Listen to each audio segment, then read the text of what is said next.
बात करते हैं हम लोग सर्कल्स के बारे में। ठीक है, कॉम्पिटिटिव एग्ज़ाम्स में या फिर कहीं भी अपन देखते हैं जो सर्कल्स के बारे में जो क्वेश्चंस आते हैं उसमें जो रिजल्ट्स का यूज़ होता है ना, वो हम लोग इस वीडियो में पढ़ने वाले हैं।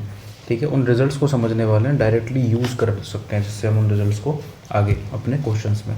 ठीक है, तो जैसे कि अगर मैं स्टार्टिंग करता हूँ तो पहला रिज़ल्ट हमारे पास आता है एक तो कि अगर ये एक सर्कल है, ठीक है, और यहाँ पे मैंने एक कॉर्ड ली है और ये इसका सेंटर है। ठीक है, अब मैंने समझ लो यहाँ पे एक एंगल बन रहा है और यही कॉर्ड जो सबटेंड करेगी एंगल उसके सरकमफेरेंस पे, ये जो दोनों एंगल होंगे, अगर ये x होगा तो ये इसका डबल होगा 2x। ठीक है, अगर ये 30 होगा तो ये कितना हो गया 60 डिग्री। ठीक है, ये हो गई एक बात।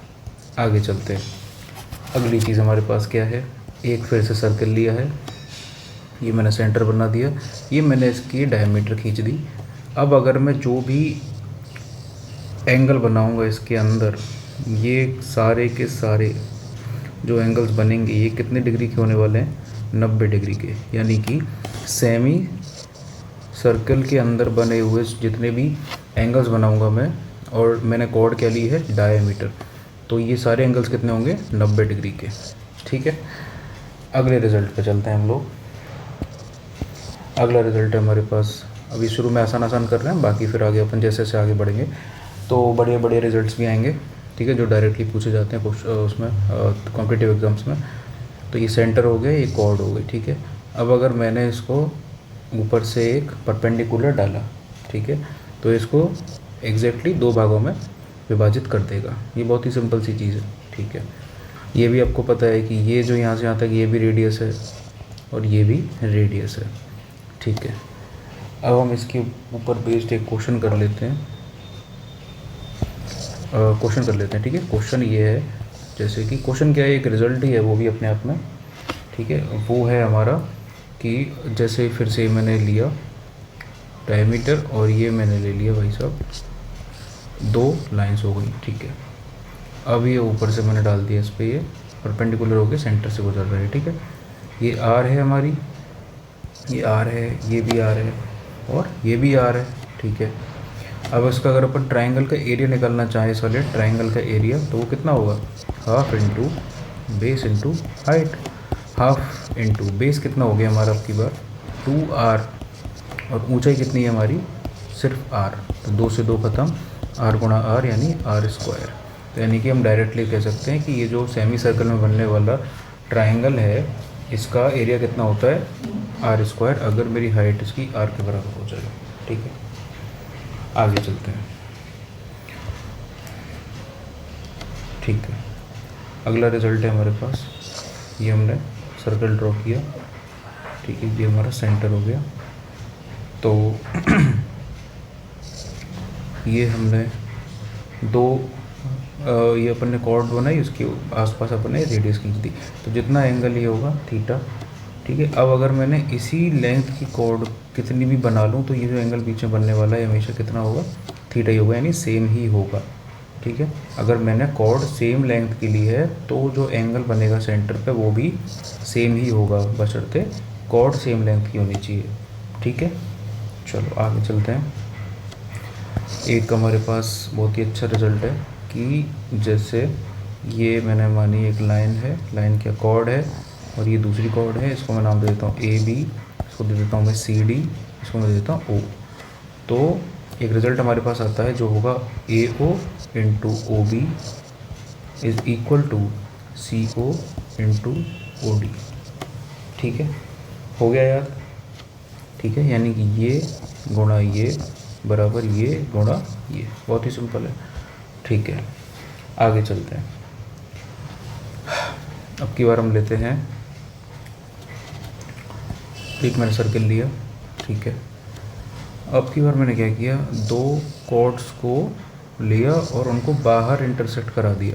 ठीक है, करा दिया तो हमारे पास एक रिज़ल्ट आता है। जैसे अगर मैं बोलूँ ये हो गया ABCDE। ठीक है, तो हमारे पास एक रिज़ल्ट निकल के आता है, ये गुणा ये पूरा बाहर वाला और फिर पूरा अंदर तक, उसी तरीके से ये और ये। इन दोनों को हमने गुणा किया तो आंसर कितना आएगा इसका, यानी कि B D into B A बराबर B E into B C. ठीक है, ये हमारे पास एक रिजल्ट निकल के आता है। यानी कि फिर से दोबारा समझ लेते हैं, एक सर्किल होता है और ये मैंने ये दो कॉर्ड ली हैं, तो ये गुणा ये बराबर होता है ये गुणा ये। ओके, हो गया यार। आगे चलते हैं। सिमिलर, इसके जैसा एक सिमिलर चीज़ है, इसकी पीडीएफ आपको मिल जाएगी। ठीक है, तो आप ये टेंशन मत लेना, ये तो बड़ा ही वो हो रहा है घसड़ पसड़, ऐसा कुछ नहीं है। ठीक है, मिल जाएगी, तो समझ रहे हैं अपन अब बस। ठीक है, ये हमारे पास एक लाइन है और ये जो है ये तो हमारी कॉर्ड थी, कॉर्ड को मैंने एक्सटेंड कर दिया बाहर की ओर, लेकिन अब की बार जो दूसरी लाइन ली है ये मैंने ली अपन की टेंजेंट। ठीक है, जो कि हमारी समझ लो टी पॉइंट पे इंटरसेक्ट कर रही है। तो अब की बार जो रिजल्ट बनेगा वो होगा ये गुणा ये बराबर इसका पूरे का स्क्वायर। इसको मैं नाम दे देता हूँ ए बी सी। तो रिजल्ट क्या बनेगा हमारे पास, यानी कि ए टी का स्क्वायर बराबर ए बी गुणा हो गया हमारा ए सी। ठीक है, गुणा ए सी, ये हमारे पास एक रिजल्ट आया है। ठीक है, दोबारा समझ लेते हैं इसको। ये मेरा एक सर्किल है, ठीक है, इससे मैंने एक टेंजेंट ड्रॉ करी है, दूसरी मेरी ये कॉर्ड है। ठीक है, तो ये गुणा ये, यानी कि दो बार इसको लेना है, यानी इसका स्क्वायर, इस वाली लेंथ का तो स्क्वायर बराबर किसके होगा, ये गुणा फिर से वही बाहर और अंदर वाला, बाहर गुणा पूरा अंदर वाला। ठीक है, इस तरीके से आगे चलते हैं। एक रिज़ल्ट है हमारे पास बहुत ही बढ़िया। ठीक है, काफ़ी आ जाता है कई बार एग्ज़ाम्स में। तो ठीक है, ये मेरा सेंटर हो गया। ठीक है, ये फिर से मैंने एक रेडियस बना दी और ये मैंने दूसरी रेडियस बना दी और मैंने इनको इंटरसेक्ट कराया आपस में, इस तरीके से करा दिया। ठीक है, तो ये जो दो एंगल बन रहे हैं हमारे पास, इसको अगर मैं x बोल दूं और इसको अगर मैं y बोल दूं, ठीक है, और तीसरा एंगल ये हो गया हमारे पास ये वाला, इसको अगर मैं क्या बोल दूं, थीटा। ठीक है, तो हमारे पास एक रिजल्ट निकल के आता है जो थीटा बराबर होता है, वो होता है x + y/2।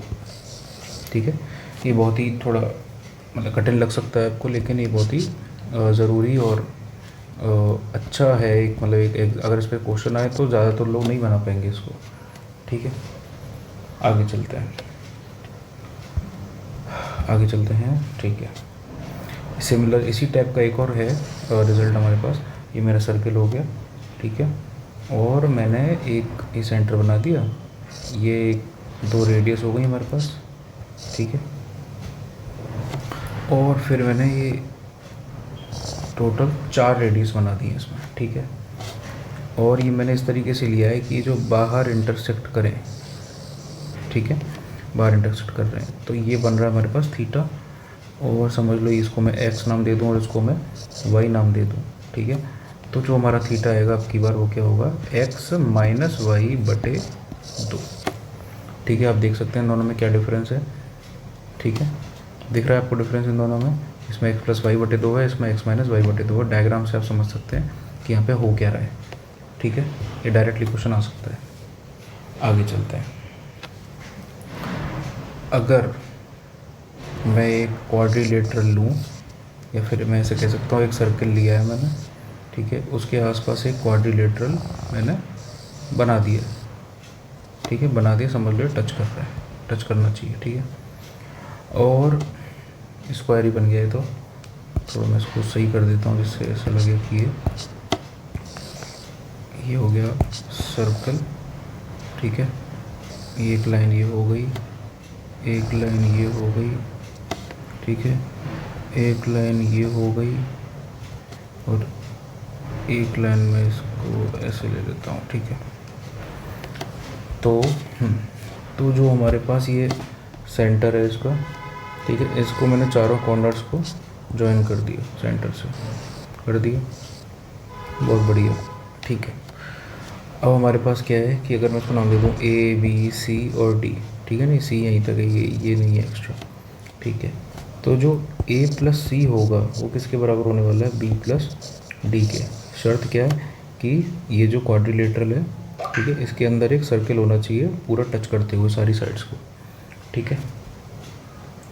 और एक और चीज़ है, जो ये x अगर मैं इसको ले लूँ और इसको मैं y ले लूँ, तो इन दोनों का जो जोड़ होगा x प्लस वाई का, वो कितना होगा 180, ठीक है। तो इसका मतलब है बाकी दोनों का भी कितना होगा 180, क्योंकि टोटल कितना होता है 360, ठीक है। तो ये हमारे पास एक और रिजल्ट हो गया। आगे चलते हैं। एक हमारे पास एक थ्योरम है, ठीक है, उसको कहते हैं अपन ऑल्टरनेट सेगमेंट थ्योरम। उसमें होता क्या है कि मैंने एक सर्किल बनाया और ये मैंने इसका टेंजेंट बनाई, ठीक है। एक मैंने इसके अंदर एक ट्रायंगल बना दिया है, ठीक है, ट्रायंगल बना दिया है। हो क्या रहा है कि अगर यहाँ पे एंगल बन रहा है थीटा, और ठीक है, अगर यहाँ पे एंगल बन रहा है थीटा और ये हमारे पास टेंजेंट है, तो जो एंगल यहाँ बनेगा वो भी कितना होगा थीटा होगा। यानी कि ये वाले दोनों एंगल कैसे होते हैं, हमेशा बराबर होते हैं। तो इसको अपन कहते हैं, इसका नाम है ऑल्टरनेट सेगमेंट थ्योरम, ठीक है। आगे चलते हैं। अब हमारे पास एक फिर से सर्किल है, ठीक है, और मैंने इसके अंदर एक क्या बना दिया, क्वाड्रिलेटरल बना दिया। इसको मैंने नाम दे दिया x y z और w, ये एंगल्स के नाम हो गए, ठीक है। तो जो हमारे पास आमने सामने वाले एंगल है, यानी कि x प्लस z, इसको जोड़ लिया, ठीक है। यानी कि ये कितने बराबर होने चाहिए 180 के बराबर। कहने का मतलब ये है साइक्लिक क्वाड्रिलेटरल अगर हमारे पास है, अगर यानी कि एक सर्किल के अंदर मैं क्वाड्रिलेटरल बनाता हूँ तो एक साइक्लिक क्वाड्रिलेटरल बन जाता है। जो आमने सामने वालों का जो जोड़ होता है वो कितना होता है, वो कितना होता है 180 का, यानी कि x प्लस z का हो गया, और इसी प्रकार w प्लस वाई का भी कितना होना चाहिए 180 डिग्री होना चाहिए, ठीक है। आमने सामने वालों का 180 होता है साइक्लिक क्वाड्रिलेटरल में, ठीक है। ठीक है, आगे चलते हैं। और भी काफ़ी रिजल्ट्स हमारे पास।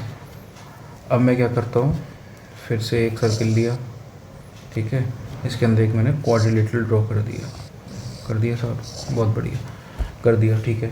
अब मैं इसको नाम दे रहा हूँ ABCD, इसकी साइड्स को, ठीक है। और अगर मैं बोलूँ जो इसकी डायगोनल्स हैं वो बाइसेक्ट कर रही हैं एक दूसरे को, यानी कि ये इसके बराबर है और ये इसके बराबर, ये इसकी कंडीशन है, ये इसकी कंडीशन है कि डायगोनल्स कैसी होनी चाहिए, बाइसेक्ट करनी चाहिए एक दूसरे को, ठीक है। डायगोनल्स बाइसेक्ट करनी चाहिए एक दूसरे को, तब जाके कंडीशन फुलफिल होगी हमारी। तो हमारे पास एक रिज़ल्ट निकल के आएगा, उसका जो फॉर्मूला होगा वो होगा हमारे पास A गुणा B, ठीक है। जो साइड बाय साइड जो साइड्स हैं उनको हम गुणा करेंगे तो इस तरीके का रिज़ल्ट निकल के आएगा। यानी कि A गुणा B करेंगे तो किसके बराबर आना चाहिए, C गुणा D के बराबर, ठीक है। हो गया याद, ठीक है, याद भी करते चलो हाथ के साथ, इससे क्या है कि रिवीजन करने में दिक्कत नहीं आती। आगे चलते हैं, ठीक है। अब एक काम कर लेते हैं, फिर से इसी से रिलेटेड एक और है हमारे पास। तो फिर से मैंने एक क्वाड्रिलेटरल ड्रॉ कर दिया इसके अंदर, ठीक है साहब, बहुत बढ़िया। फिर से मैंने नाम दे दिया ABCD, और अब क्या डायगोनल को नाम दे दिया D1 और D2। D1 समझ लो लंबी वाली, ये वाली D1 है और ये वाली D2 है, ठीक है, समझ लो आप। यानी दोनों डायगोनल्स हो गए D1 इंटू D1 और D2। तो एक फार्मूला होता है D1 गुणा D2 बराबर हो जाएगा हमारे पास A गुणा C प्लस B गुणा D, ठीक है। ये एक फार्मूला हो गया हमारे पास, यानी कि A गुणा C और B गुणा D कर देंगे, इन दोनों को जोड़ देंगे, तब जाके हमारे पास डायगोनल्स का जो मल्टीप्लिकेशन है उसके बराबर आएगा। आप इन दोनों के अंतर देख सकते हैं, क्या किस चीज़ का अंतर है, मेनली जो डायगोनल्स हैं वो बाइसेक्ट कर रही थी इसके अंदर, लेकिन इसके अंदर बाइसेक्ट नहीं कर रही हैं, ठीक है ना। कर भी सकती हैं, लेकिन हमारा जो ये वाला रिजल्ट तो है सिर्फ जब डायगोनल बाइसेक्ट करें, लेकिन ये वाला रिजल्ट तो आएगा या ये सब जगह आएगा, ठीक है ना। इसके लिए कोई ऐसी कंडीशन नहीं है, ठीक है। आगे चलते हैं। तो एक बहुत ही फेमस क्वेश्चन आता है कि दो चीज़ें होती हैं वैसे, टेंजेंट्स के प्रकार होते हैं, ठीक है। दो प्रकार की टेंजेंट्स होती हैं, एक तो होती है direct common tangent, direct common tangent, और एक होती है हमारे पास ट्रांसवर्स कॉमन टेंजेंट, ठीक है। ट्रांसवर्स कॉमन टेंजेंट, ठीक है। डायरेक्ट कॉमन टेंजेंट क्या कहती है कि अगर मैंने दो सर्कल्स लिए हैं, ले लिए, बहुत बढ़िया, ठीक है, और मैंने एक टेंजेंट ड्रॉ करी है, समझ लो यहाँ से लेके यहाँ तक, मैं ऊपर भी ड्रॉ कर सकता हूँ, ये दोनों की जो लेंथ है वो तो सेम ही होने वाली है। इसका सेंटर हो गया कुछ, ठीक है, इसका सेंटर हो गया और इसका ये सेंटर हो गया। मैंने इन दोनों के सेंटर्स के बीच की जो दूरी है वो मैंने बोल दी आपकी कितनी होगी, समझ लो d है, ठीक है ना, d। तो जो डायरेक्ट कॉमन टेंजेंट का जो फॉर्मूला आएगा हमारे पास वो क्या होता है, डायरेक्ट वाली का, डायरेक्ट ये हो गया हमारे पास under root d² minus r1 minus r2 का होल स्क्वायर। यहाँ पे r1 क्या है, इसकी रेडियस, और r2 क्या है, दूसरे वाले की रेडियस, ठीक है। तो ये हो गया हमारे पास डायरेक्ट कॉमन टेंजेंट का फॉर्मूला। और ट्रांसवर्स कॉमन टेंजेंट का फॉर्मूला क्या होता है हमारे पास, पहले तो इसका डायग्राम समझ लेते हैं अपन। ये अपन के पास सर्कल्स हैं, ठीक है। ट्रांसवर्स कॉमन टेंजेंट कहती है कि ये जो टेंजेंट है वो इस तरह से जा रही है, ठीक है, और ये वाली भी इस तरीके से जा रही है, ठीक है। तो इस तरीके से दो टेंजेंट्स हैं, ठीक है, दोनों का लंबाई सेम होने वाली है, इसीलिए किसी को भी निकालेंगे तो एक ही आंसर आएगा। ये हमारे पास इन दोनों के बीच की फिर से दूरी है d, ये फिर से r1 है, ये फिर से r2 है, ठीक है। अब की बार इसका जो फॉर्मूला आएगा वो क्या आएगा, ट्रांसवर्स कॉमन टेंजेंट का, वो ये बहुत ही कम अंतर है, d² माइनस, पहले यहाँ पे प्लस हो रहा था, सॉरी माइनस हो रहा था, अब यहाँ पे क्या आ जाएगा r1 प्लस r2 का होल स्क्वायर, ठीक है। बस इतना सा फॉर्मूला है। डायरेक्ट कॉमन टेंजेंट के लिए ये डायरेक्ट चलता चला जा रहा है, माइनस हो गया, ऐसे सीधे सीधे लाइन में चलता चला जा रहा है एक तरह से, ठीक है। लेकिन यहाँ पे ट्रांसवर्स है, ट्रांसवर्स में देख सकते हो आप यहाँ पे क्रॉसिंग हो रही है, क्रॉसिंग हो रही है, और यहाँ पे भी इसीलिए प्लस आ रहा है क्योंकि ये क्रॉसिंग हो रही है, ठीक है। आगे चलते हैं, अगला टॉपिक है हमारे पास, इसी के अंदर है, जैसे कि अगर मैं इन दोनों सर्कल्स को टच करा दूँ, दो सर्कल्स लिए और इनको मैंने टच करा दिया, ठीक है, टच तो हो जा भाई, हो गया, ठीक है, टच करा दिया, और ये रेडियस हो गई r1, ये हो गई हमारी r2, ठीक है। तो जो कॉमन टेंजेंट है हमारे पास ये वाली, ये डायरेक्ट कॉमन टेंजेंट है, लेकिन अगर टच हो रहे हैं तो उसका सिंपली फार्मूला क्या आ जाएगा हमारे पास, 2√r1 r2, ठीक है। फार्मूला क्या हो जाएगा, 2√r1 r2। आया कैसे, इसको भी समझ लेते हैं। डायरेक्ट कॉमन टेंजेंट का फॉर्मूला हमारे पास अभी अपन ने देखा था, क्या था, d² minus r1 minus r2 का होल स्क्वायर अंडर रूट, ठीक है। अब आप देख सकते हैं d क्या होता है, इन दोनों सेंटर्स के बीच की दूरी, जो कि हमारे पास क्या है, ये तो हो गई हमारे पास r1 और ये हो गई हमारे पास r2, यानी कि इसको मैं लिख सकता हूँ, d को हमारे पास क्या लिख सकते हैं हम, r1 प्लस r2 का होल स्क्वायर हो गया ये, और ये r1 माइनस r2 का होल स्क्वायर, ठीक है। अब आप देख सकते हैं कि a प्लस बी, ठीक है, a² माइनस बी स्क्वायर हो रहा है यहाँ पे, तो अपन क्या करेंगे यहाँ पे a plus B a minus B कर देंगे इसके अंदर, यानी कि ये हमारा पूरा a है, ये हमारा पूरा b है, a प्लस बी, प्लस तो कर देते हैं, ये रहा r1 माइनस r2, ये हो गया हमारा प्लस, और फिर उसके बाद अपन क्या करेंगे, a² minus B square, a plus B a minus B, ये एक ब्रैकेट में, ठीक है। फिर दूसरे ब्रैकेट में क्या आ जाएगा, r1 plus r2 minus r1 minus r2, ठीक है। चलो इसको सॉल्व कर लेते हैं फटाफट से। r1 प्लस r2 एक ब्रैकेट में, ब्रैकेट हटा देते हैं, आपकी बार मेल लगा देते हैं, प्लस r1 माइनस r2, दूसरे ब्रैकेट में क्या आ गया, r1 plus r2 minus r1, minus minus हो गया हमारे पास प्लस, तो ये हो गया r2 प्लस का r2, देख लो कुछ कट रहा है, ये कट गया r2 से r2 और यहाँ पे कट गया r1 से r1, तो यहाँ पे हो गया हमारे पास 2r1 गुणा दो ही हमारे पास क्या है, 2r2, ये अंडर रूट चल रहा है, ठीक है। अब जैसा कि हम देख सकते हैं दो बार है तो एक बार बाहर आ गया और अंडर रूट में क्या बच गया R1 R2।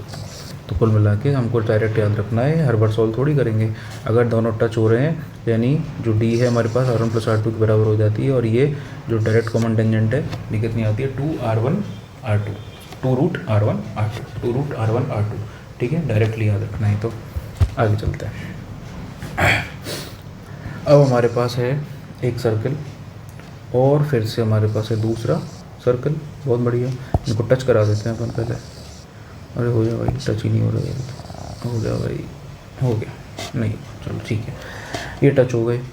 अब मैंने फिर से एक डायरेक्ट कॉमन टेंजेंट ली और मैंने यहाँ पे एक छोटा सा सर्कल और ड्रॉ कर दिया जो इन दोनों को टच कर रहा है। ठीक है, ये खुद ऑलरेडी टच कर रहे हैं और ये इन दोनों को टच कर रहा है। अगर मैं बोलूँ ये हमारे पास A है और मैं बोलूँ ये हमारे पास B है और मैं बोलूँ जो इसकी रेडियस है वो हमारे पास कितनी है C। ठीक है, जो रेडियस है ये तीनों की रेडियस हो गई ABC। तो एक फॉर्मूला निकल के आता है हमारे पास 1/√C बराबर 1/√A प्लस 1/√B। ठीक है, इजी सा फॉर्मूला है एकदम, पिक्चर बैठ गई अगर आपके दिमाग में तो ये याद हो जाएगा फटाफट। ठीक है, ये इसका हमारे पास C हो गया भाई, 1/√C बराबर 1/√A प्लस 1/√B। ठीक है, आगे चलते हैं। अगला, अगर मैंने एक सर्कल बनाया, ठीक है, और फिर मैंने एक और सर्कल बनाया और फिर मैंने एक और सर्कल बनाया, 3 सर्कल हो गए, और मैंने इन सबको एक डायरेक्ट टेंजेंट से जोड़ दिया सब। ठीक है, और इसको लंबा कर देते हैं थोड़ा, और इस तरीके से आप समझ गए ना, इनको मैंने इस तरीके से जोड़ दिया। इसकी रेडियस समझ लो R1 है, इसकी रेडियस R2 है, इसकी रेडियस R3 है। तो हमारे पास एक बहुत ही सिंपल छोटा सा एक रिजल्ट निकल के आता है, वो होता है R2 बराबर √R1 R3। बस ख़त्म। ठीक है, इतना ही था ये। ठीक है, डायरेक्टली आएगा इस पर क्वेश्चन और डायरेक्ट ही आपको उड़ाना है, ज़्यादा कुछ इसमें मेहनत करने की ज़रूरत नहीं है। ठीक है, अगला रिजल्ट है हमारे पास, ये हमारे पास एक सर्कल है, दूसरा एक और सर्कल है। ठीक है, इसकी मैंने बोला कि जो है इसको मैं नाम दे देता हूँ, समझ लो O दे देता हूँ, O1 दे देता हूँ, इसको मैं नाम दे देता हूँ O2। ठीक है, और ये हमारी हो गई रेडियस R1 और ये हमारी हो गई, इसको मैं O2 यहाँ लिख देता हूँ, ये हो गई हमारी रेडियस R2। अब क्या हो रहा है कि पहले तो मैंने इन दोनों के सेंटर मैच कर दिए और मैंने फिर इन दोनों के टेंजेंट को जोड़ दिया, यानी जो इनकी डायरेक्ट कॉमन टेंजेंट है वो मैंने इनकी ड्रॉ कर दी। तो एक रिजल्ट हमारे पास क्या निकल के आता है इसके सामने कि R1/R2 बराबर, इसको मैं अगर इंटरसेक्शन पॉइंट को बोलूँ K, तो ये आ जाएगा हमारे पास O1K और O2K। ठीक है, तो ये निकल के आता है R1/R2 बराबर O1K/O2K। ठीक है, R1/R2 बराबर O1K/O2K हो गया यार। ठीक है, Z टाइप जब स्ट्रक्चर बनेगी तभी लगाना है अपन को। ठीक है, अगले उस पर आते हैं अपन रिजल्ट पे।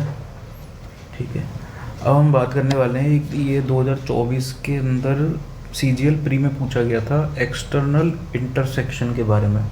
ठीक है, अगर दो सर्कल्स एक्सटर्नली इंटरसेक्ट कर रहे हैं तो इसका मतलब क्या है वो समझ लेते हैं पहले। तो देखिए, ये हमारे पास एक सर्कल है, ये एक और सर्कल है। ठीक है, अब मैंने बोला कि ये दोनों एक्सटर्नली इंटरसेक्ट कर रहे हैं, तो इसका मतलब ये है कि ये जो हमारे पास इसकी सेंटर है, बहुत बढ़िया, इसको मैंने जोड़ दिया, ले गया, इनकी जो टेंजेंट है वो कहाँ जाके मिल रही है, इन पे समझ लो यहाँ जाके मिल रही है। तो इनका जो एक्सटर्नल इंटरसेक्शन पॉइंट है वो क्या आ गया हमारे यहाँ पे P। ठीक है, इसको मैंने नाम दे दिया P, और ये फिर से O1 बोल देता हूँ, इसको O2 बोल देता हूँ मैं, और इसकी ये रेडियस हो गई R1 और ये हो गई R2। ठीक है, ठीक है, अब हमारे पास क्या रिजल्ट निकल के आता है इसका, फिर से अभी अपन ने क्या निकाला था, अभी अपन ने क्या निकाला था वही सेम रिजल्ट निकल के आने वाला है अभी फिर से, ठीक है। यानी कि R1/R2 बराबर कितना हो गया हमारा O1P और बटे O2P, ठीक है। ये हो गया हमारा O1P बटे O2P।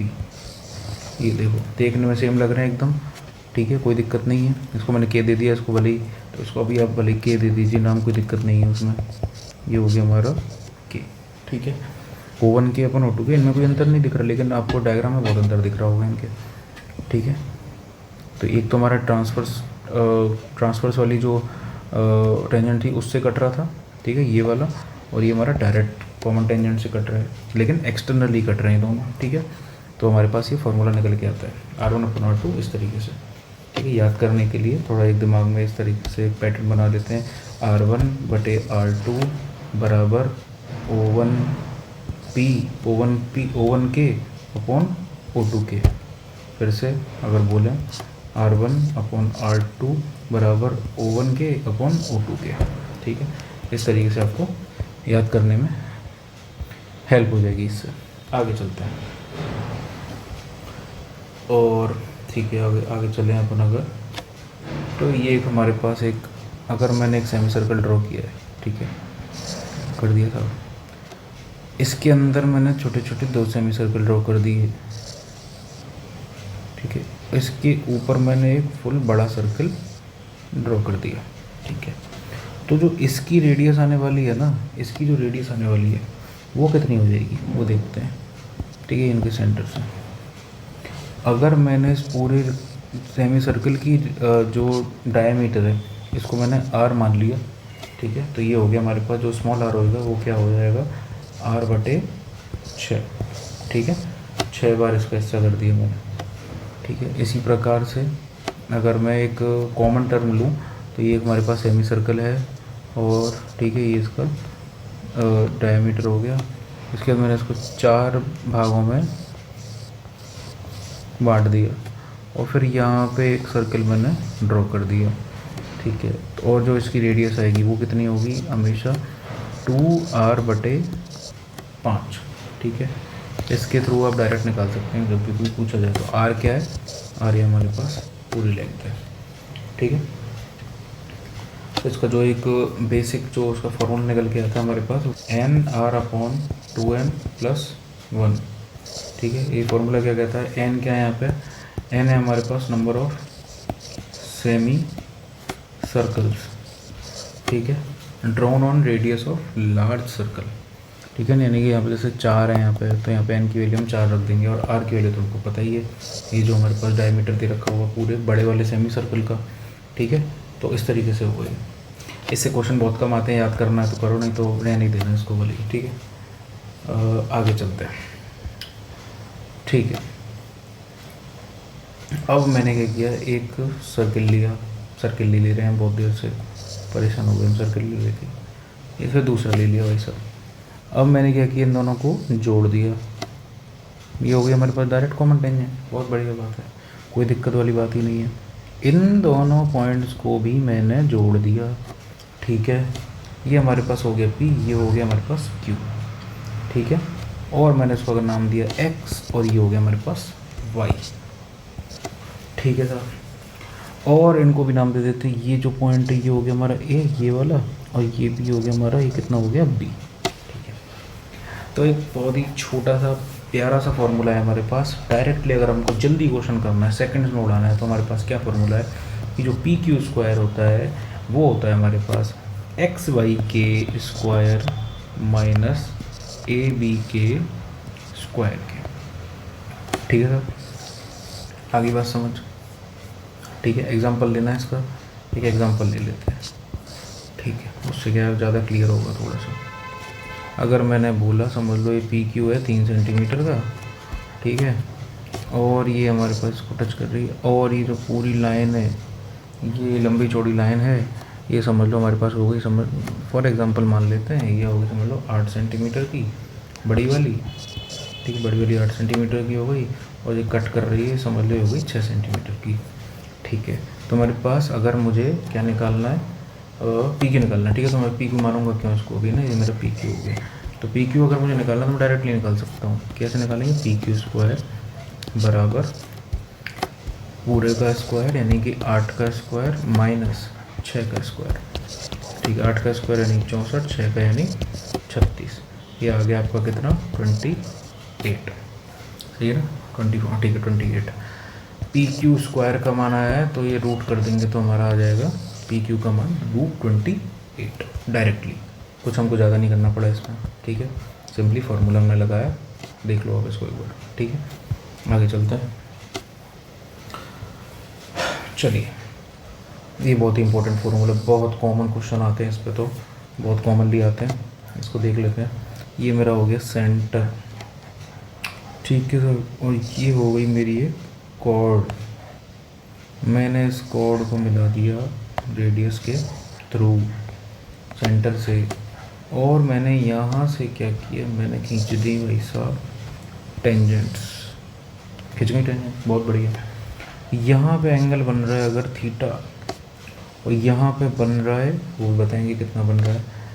देखिए तो कुल मिला के बात इतनी सी है। मैं आपको वैसे समझाता हूँ कि याद रह जाए अपने आप, इसको हटा देता हूँ मैं अभी बीच वाली को, ठीक है। तो जब भी कोई टेंजेंट टच होती है किसी भी सर्कल से, तो अगर हम रेडियस से उसका कंपैरिजन करें ऐसे, तो ये जो एंगल बनता है ये हमेशा कितना बनता है 90 डिग्री का। तो यानी कि जो रेडियस है ये और इन दोनों के बीच का जो एंगल ये 90 हो गया, ये भी 90 हो गया, और ये अगर मैं इसको बोलूँ तो ये हमारे पास एक क्वाड्रिलेटरल बन के आ रहा है, ये वाला ये क्वाड्रिलेटरल है। तो यानी कि इसके टोटल सम होना चाहिए 360, ठीक है। 90 90 180 हो चुका है, यानी कि इस थीटा और इस वाले एंगल का जो सम होना चाहिए वो 180 होना चाहिए, ठीक है, क्योंकि बचे कुचे का 180 ऑलरेडी हो चुका है, टोटल है 360। तो यानी कि अगर ये थीटा है तो ये अपने आप ही कितना हो गया 180 माइनस थीटा, तभी तो आएगा ये, ठीक है। तो याद करने की ज़रूरत नहीं पड़ी इसमें, ठीक है, इस एंगल को तो याद करने की ज़रूरत पड़ी नहीं बिल्कुल। अब हम इसको और देख लेते हैं, ये जो हमारे पास जो कॉर्ड है, ये जो एंगल बन रहा है हमारी ये वाला और ये वाला, ये कितने हो जाएंगे हमारे, ये हो जाएंगे इस थीटा के आधे, यानी कि θ/2 और θ/2 हो गया भाई याद। तो ये चार चीज़ें, ये थीटा है, ये 180 माइनस थीटा है, ये θ/2 है और ये θ/2 है। आगे चलते हैं, नेक्स्ट चीज़ क्या है हमारे पास, ये सर्कल ड्रॉ कर दिया हमने। अब की बार मैंने रिजिड होके एकदम एक डायमीटर खींच दिया सब, ठीक है, और मैंने यहाँ से एक ऐसे टेंजेंट डाल दी और मैंने दूसरी टेंजेंट भी डाल दी, और इसका सेंटर है, इसको मैंने इससे ज्वाइन कर दिया, इसको मैंने इससे ज्वाइन कर दिया, ठीक है सर। इसमें थोड़ा सा मामला अलग हो जाता है, इसमें अगर यहाँ पे समझ लो थीटा की जगह मैं अल्फ़ा मान लेता हूँ, ये अल्फ़ा एंगल बन रहा है। अब की बार क्या होगा, ये जो एंगल बनेगा ये कितना हो जाएगा 180 माइनस 2 अल्फ़ा, ठीक है। इन दोनों में आप अंतर देख सकते हैं, हो क्या रहा है, यहाँ पे अपन ने सेंटर से लिया था, लेकिन अब इस वाले में ऊपर वाले में सेंटर से लिया था अपन ऐसे रेडियस के थ्रू, तो पूरा ऐसे बन गया था। लेकिन अब की बार इतना सिंपल नहीं है ये चीज़, ठीक है। इसको एक्सप्लेन करने के लिए अभी पूरा अलग से करेंगे एक्सप्लेन किसी दिन, ठीक है। अभी आपको समझना है, याद रखना है कि अगर ये अल्फ़ा बन रहा है तो अब की बार सिर्फ अल्फ़ा नहीं घटाना है, 180 में से 2 गुना घटाना है अल्फ़ा का, ठीक है। चलें आगे चलते हैं अगले रिजल्ट पे। एक थीटा है, सॉरी एक सर्कल है, ठीक है, एक और सर्कल है, दोनों कैसे हैं टच कर रहे हैं एक दूसरे को, और ये हमारे पास इन दोनों के लिए क्या है कॉमन टेंजेंट है। और भाई साहब ये जो पॉइंट है इनका इंटरसेक्शन का, ये मैंने इसको ज्वाइन कर दिया, ये मैंने इसको ज्वाइन कर दिया, ये जो आएगा एंगल ये समझ लो अल्फ़ा है, और ये जो है दूसरा ये है हमारा बीटा, ठीक है साहब। तो मैं दूसरे कलर से ले लेता हूँ, ये जो एंगल बन रहा है ये हमेशा कितना होने वाला है 90 डिग्री का, ध्यान रखना इस बात को, ठीक है। ये अपन के दो सर्कल्स थे, वो कर रहे थे, टच कर रहे थे एक दूसरे को, इंटरसेक्ट नहीं कर रहे थे, टच कर रहे थे सिर्फ। और ये जो टेंजेंट है इस पे हमारे पास दो एंगल बन के आ रहे थे अल्फ़ा बीटा, तो बीच का जो एंगल है हमारे पास क्या आएगा हमेशा 90 डिग्री। यानी कि अगर इस ट्रायंगल को मैं देखूँ ये 90 हो चुका है, ठीक है, तो ये अल्फ़ा प्लस बीटा कितना हो गया हमारे पास, अल्फ़ा प्लस बीटा बचा हुआ कितना हो गया 180 माइनस 90, यानी कि 90 डिग्री अल्फ़ा प्लस बीटा का मान। तो यानी कि अगर मैं आपको एक क्वेश्चन दूँ तो आप डायरेक्टली उसका आंसर मुझे बता सकते हैं। कैसे क्वेश्चन दूँ, इस तरह का मैं अगर आपको क्वेश्चन दूँ कि मैंने बोला भाई ये हमारे पास समझ लो 40 डिग्री है, तुम मुझे तो ये बता दो कि ये कितना है। ठीक है, कैसे बताएंगे अब, आपको याद है ये 90 होता है। ठीक है, तो बचा कुचा 90 हो गया, यानी कि 40 प्लस समथिंग 90 होना चाहिए। वो समथिंग कितना आ जाएगा, ये 50 डिग्री। ठीक है, कुछ लिखने की ज़रूरत नहीं पड़ी, मन में ही हो जाएगा ये काम। तो चलते हैं आगे और सोच लेते हैं कुछ बच रहा है क्या इसमें। और जैसे कि एक है हमारे पास, एक और है, देख लेते हैं उसको। वैसे तो आप इसको क्वेश्चन जब आएगा तो ज़्यादा समझ में आएगा, मैं एक बार बता देता हूँ कि यहाँ पे हो क्या रहा है। ठीक है, और भाई साहब ये मैंने इनको ज्वाइन कर दिया। ठीक है, अब की बार समझ लो ये हो गया ए, ये हो गई बी और ये हो गई सी। और मैंने बोला मुझे x का मान बता दो तुम, तो x का मान कितना आएगा हमारे पास, a प्लस बी माइनस सी बटे 2। ठीक है साहब, a प्लस बी माइनस सी बटे 2, ये याद करने के लिए अगर आप चाहें तो कर सकते हैं। ठीक है, कम पूछा जाता है, इससे रिलेटेड जब क्वेश्चन आएगा तो उस तरीके से अपन जब करेंगे तो वो ज़्यादा अच्छी तरह समझ में आएगा, क्वेश्चंस को अपन एक साथ करेंगे।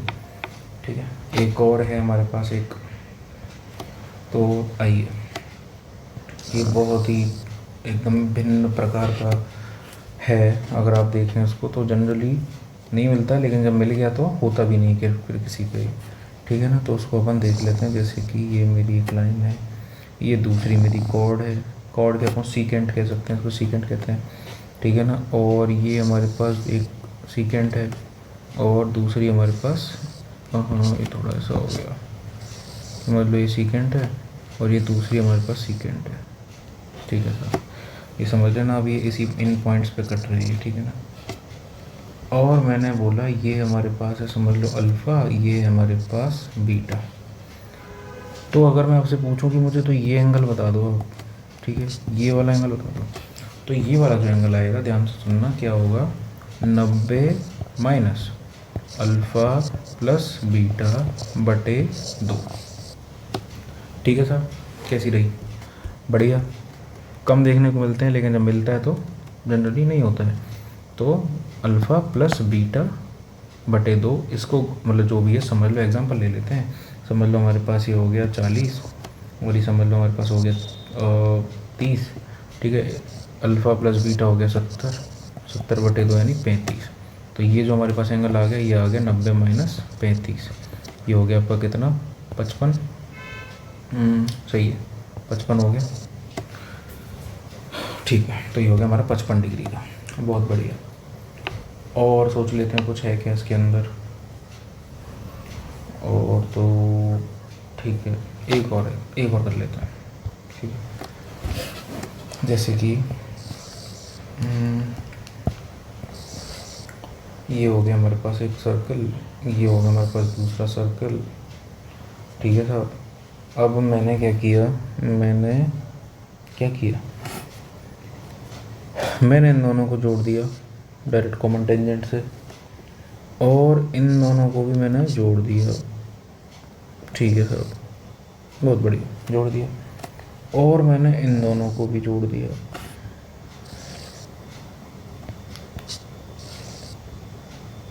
ठीक है साहब, अब क्या हो रहा है, ये हमारे पास है अल्फ़ा, ये हमारे पास है बीटा। ठीक है साहब, और ये हमारे पास है ए बी, एग्जांपल ले लेते हैं, ये हो गई हमारे पास ए बी। तो जो अल्फ़ा बीटा है, ए बी मत मानो भले, मैं तो बस बता दिया, अल्फ़ा प्लस बीटा जो आएगा हमारे पास, अल्फ़ा प्लस बीटा ये आएगा हमारे पास 180 डिग्री का। ठीक है, उस वाले से मत करना कंपेयर, ठीक है ना, वो अलग चीज़ है। कहाँ गया हमारा, ये रहा, ये तो इन दोनों का सम कितना था हमारा 90, इसका हमारा कितना है अल्फ़ा प्लस बीटा 180 डिग्री। ठीक है, क्यों कैसे वो एक्सप्लेन कर दिया जाएगा बाद में, जब अपन डिटेल में करेंगे इन चीज़ों को, क्वेश्चंस करेंगे इनके ऊपर। एक और चीज़ आ रही है साहब मेरे दिमाग में, ये देखो, ये मैंने अगर ये सेंटर हो गया, ये भाई साहब मैंने एक लाइन ड्रॉ कर दी, ठीक है, कर दी साहब, ये सेंटर हो गया। अब फिर से मैंने ये देखा कि देखो ये रेडियस ड्रॉ कर दी, और मैंने ये लाइन खींच दी, ये वाली, ठीक है। परेशान हो गए होंगे अब भी, कोई बात नहीं, थोड़ा सा एक आध और होगा मुश्किल से। थीटा, तो भाई साहब ये जो हमारा होता है एंगल ये वाला, अगर ये इस तरीके से दो सीकेंड्स हैं और ये अपन को ऐसे रेडियस के थ्रू मैं जोड़ दूँ अगर इसको, तो ये जो एंगल आएगा ये आएगा हमारा 3 थीटा। ओके, आगे बात समझ, ये आएगा थीटा, ये आएगा 3 थीटा, ठीक है सर। और तो कुछ आ नहीं रहा है वैसे दिमाग में, और ठीक है, मेन सारे फॉर्मूले हो चुके हैं हमारे पास, और तो कुछ बच नहीं रहा है वैसे, ठीक है, सारे हो गए। ओके, तो थैंक्स फॉर वॉचिंग, ठीक है।